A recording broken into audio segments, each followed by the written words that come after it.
Ug sa wala madugay paghuman sa ihang duty, nisunod dayon siya nako diri sa Kidapawan. Kagahapon pa lang daan, niingon na siya nako nga iha kong ilaag karon. Ang una namong giadtuan diri sa park sa Kidapawan City.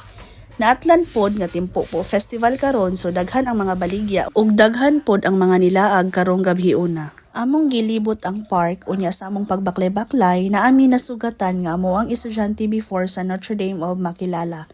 So hayag ang palibot diri, nindot siya laagan pagkagabi basta dili lang gid siya muulan. So nahuman naman namog tuyok ang park, mauto nga gikapoy nami og baklay-baklay, so naka-decide mi nga manglingkod lang usa habang gatabi unya magtanaw-tanaw sa mga tao nga muagi kay basin og naami kaila tapos amo na pong tawgon. Kapaspas sa oras labo na og mag-uban mo sa imong hinigugma.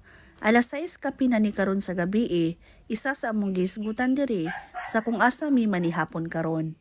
So sa sunod namo nga video, amo ang ipakita sa kung asa mi nangaon karong gabhiuna. See you!